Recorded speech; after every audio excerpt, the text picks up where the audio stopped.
Sorry, we went offline there for a while. Is anyone actually listening in online? Yeah, we have Ola listening. Oh, hello, Ola. Anyone else? I think She switched off, so now they all have to. They all disappeared. no.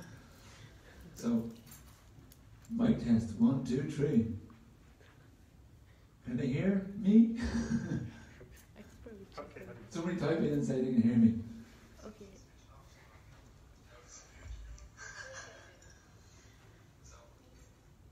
Okay. Okay. Yeah. Loud and clear. Okay, so chapter 13, text number 53. 52. 52? Yeah. Oh, sorry. We finished Okay. it. So, translation. The place is called Saptasrota, divided by 7, because the waters of the sacred Ganga were divided into 7 branches. This was done for the satisfaction of the 7 great rishis. Text number 53. Translation. On the banks at Saptasrota, Dhritarashtra is now engaged in beginning Ashtanga Yoga by bathing 3 times daily in the morning, noon and evening, by performing the Agnihotra sacrifice with fire and by drinking only water. This helps one control the mind and the senses and frees one completely from clouds of familial affection. Purport. I should have put that. The yoga system is a mechanical way to control the senses and the mind and divert them from the matter to spirit. The preliminary processes are the sitting posture, meditation, spiritual thoughts, manipulation of air passing within the body, and gradual situation in trance, facing the absolute person, Paramatma. Such mechanical ways of rising to the spiritual platform prescribe some regulative principles of taking bath daily 3 times, fasting as far as possible, sitting and concentrating the mind on spiritual matters, and thus gradually becoming free from Vishaya or material objectives. Material existence means to be absorbed in the material objective, which is simply illusory. House, country, family, society, children, property, and business are some of the material coverings of the spirit, Atma, and the yoga system helps one to become free from all these illusory thoughts and gradually turn towards the absolute person, Paramatma. By material association and education, we learn simply to concentrate on flimsy things, but yoga is the process of forgetting them altogether. Modern so-called yogis and yoga systems manifest some magical feats, and ignorant persons are attracted by such false things, or they accept the yoga system as a cheap healing process for diseases of the gross body. But factually, the yoga system is the process of learning to forget what we have acquired throughout the struggle for existence.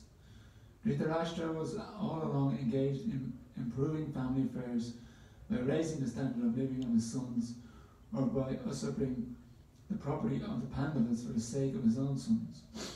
These are common affairs for a man grossly materialistic and without knowledge of the spiritual force. He does not see how this can drag one from heaven to hell. By the grace of his younger brother Vidura, Dhritarashtra was enlightened and could see his grossly illusory engagements, and by such enlightenment he was able to leave home for spiritual realization. Sri Naradadev was just foretelling the way of his spiritual progress in a place which was sanctified by the flow of the celestial Ganga. Drinking water only, without solid food, is also considered fasting. This is necessary for advancement of spiritual knowledge. A foolish man wants to be a cheap yogi without observing the regulative principles. A man who has no control over the tongue at first can hardly become a yogi. Yogi and bogi are 2 opposite terms. The bogi, or the merry man who eats and drinks, cannot be a yogi. for a yogi is never allowed to eat and drink unrestrictedly. We may note with profit how Dhritarashtra began his yoga system by drinking water only and sitting calmly in a place with a spiritual atmosphere, deeply absorbed in the thoughts of the Lord Hari, the personality of Godhead. Now, text number 54. Translation. One who has controlled the sitting postures, the yogic asanas, and the breathing process can turn the senses toward the absolute personality of Godhead and thus become immune to the contaminations of the modes of material nature, namely mundane goodness, passion, and ignorance. Purport by Srila Prabhupada. The preliminary activities of the way of yoga are asana, pranayama, pratyahara, dhyana, dharana, etc. Maharaj Dhritarashtra was to attain success in those preliminary actions because he was seated in a sanctified place and was concentrating upon one objective, namely the Supreme Personality of Godhead, Hari. Thus all his senses are being engaged in the service of the Lord. This process directly helps the devotee to get freedom from the contaminations of the three material modes of nature. Even the highest mode, the material mode of goodness, is also a cause of material bondage, and what to speak of the other qualities, namely passion and ignorance. Passion and ignorance increase the material propensities of hankering for material enjoyment, and a strong sense of lust provokes the accumulation of wealth and power. One who has conquered these two base mentalities and has raised himself to the platform of goodness, which is full of knowledge and morality, cannot also control the senses, namely the eyes, the tongue, the nose, the ear, and touch. But one who has surrendered himself unto the lotus feet of Lord Hari, as above mentioned, can transcend all influences of the modes of material nature and be fixed in the service of the Lord. The Bhakti Yoga process, therefore, directly applies the senses to the loving service of the Lord. This prohibits the performer from engaging in material activities. This process of turning the senses from material attachment to the loving transcendental service of the Lord is called pratyahara, and the very process is called pranayama, ultimately ending in samadhi, or absorption in pleasing the Supreme Lord Hari by all means.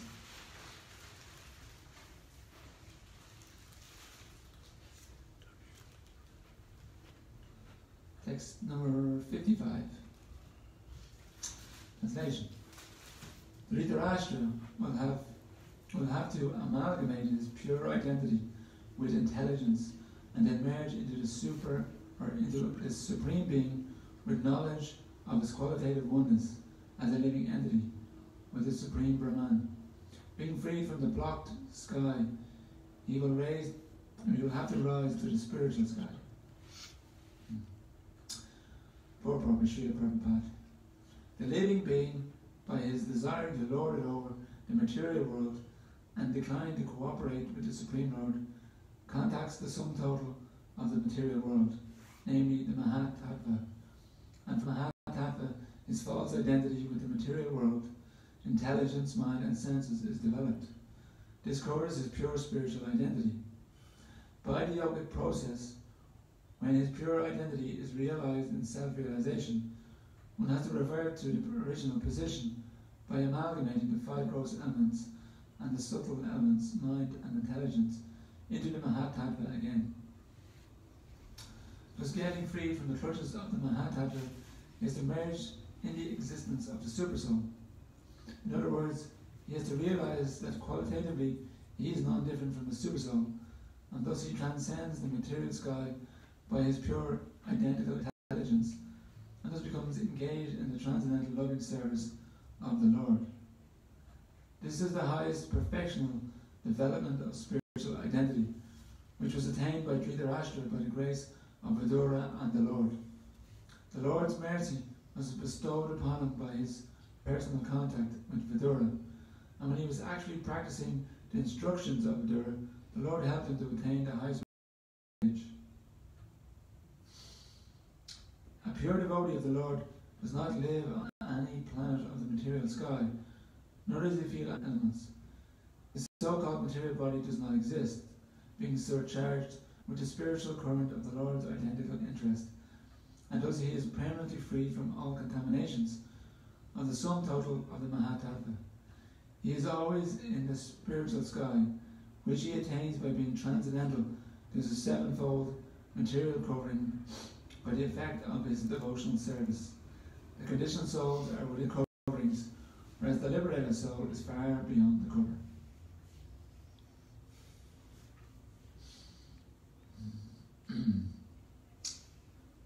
Number 56. Translation. He will have to suspend all the actions of the senses, even from the outside, and will have to be impervious to interactions of the senses, which are influenced by the modes of material nature. After renouncing all material duties, he will be immovably established beyond all sources of hindrances on the path.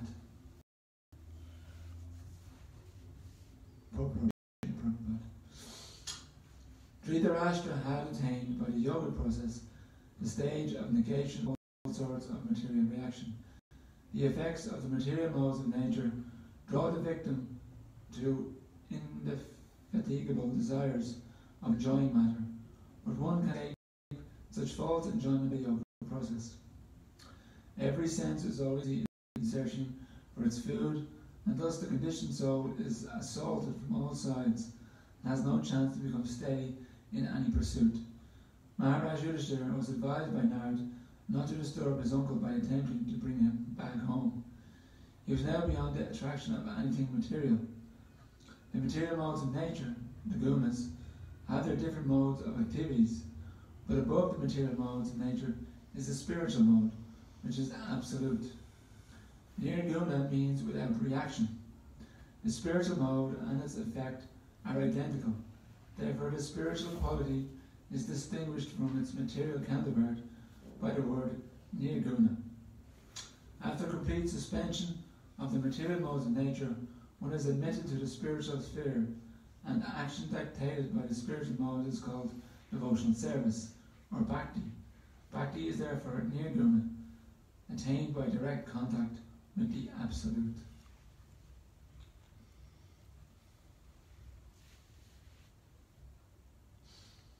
Text number 57.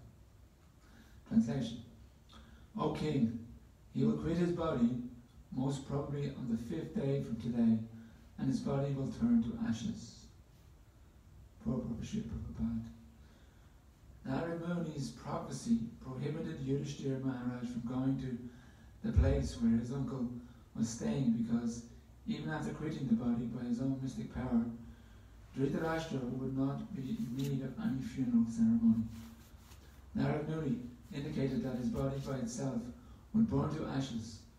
The perfection of the yoga system is attained by such mystic power. The yogi is able to quit his body by his own choice and can attain any self.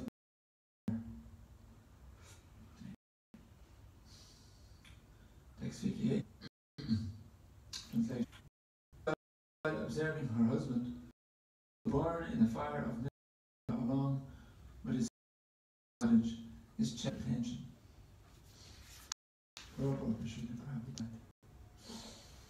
And Dari was an idealized lady, a life companion of her husband, and therefore when she saw her husband learning mystic yoga along with his colleagues, she despaired. She left home after losing her 100 sons, and in the forest she saw that her most beloved husband was also burning. Now she actually felt, and therefore she entered the fire of her husband and followed her husband to death.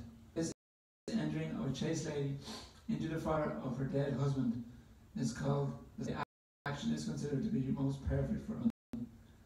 In a later age, this sati rite became an affair because the ceremony was forced upon even an unwilling woman. In this fallen age, it is not possible for any lady to follow the sati rite as chastely as it was done by Gandhari and others in past ages.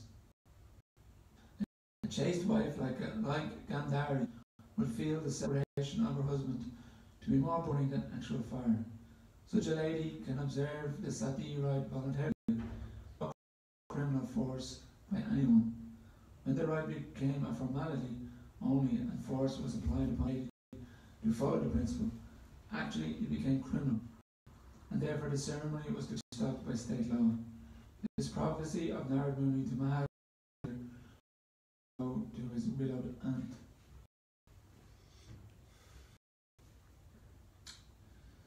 Text 59.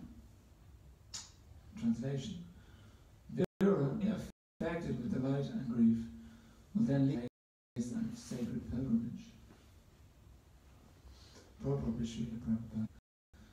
Vidura was astonished to see the marked departure of his brother Dhritarashtra as a liberated yogi, for in his past life he was much attached to materialism. It was only due to Vidura that his brother attained the desirable goal of life. Vidura was therefore glad to learn about it, but he was sorry that he could not make his brother turn into a pure devotee. This was not done by Vidura, because Dhritarashtra's being inimical to the Pandavas, who were all devotees of the Lord. An offence at the feet of a Vaishnava is more dangerous than an offence at the lotus feet of the Lord. Vidura was certainly very liberal, mercy upon his brother Dhritarashtra, whose past life was very materialistic. Such mercy certainly depended on the will of the Supreme Lord in the present life. Therefore Dhritarashtra attained liberation only, and after many such liberated states of life, one can enter the stage of emotional service. Vidura was certainly very mortified by the death of his brother, sister-in-law, and the only remedy against such lamentation was to go out to pilgrimage. Thus Maharaj Yudhishthira had no chance to call back Vidura, his surviving uncle. Yeah, so what is bestow means? Sorry? What is bestow? Be very liberal to bestow mercy upon his brother Drishta. What is bestow? Where am I now? Show mercy. It's show mercy. Oh yeah. So you bestow mercy. What Yeah, is when you, I don't know the exact meaning of it, but it's when you bestow, it is to give, you might say, give mercy to someone. okay. Just, Like forgiveness? no, like, well, I suppose forgiveness might be part of it, but Okay. when you bestow something on somebody, it's like you're offering it to them, you're giving it to them freely. So you're,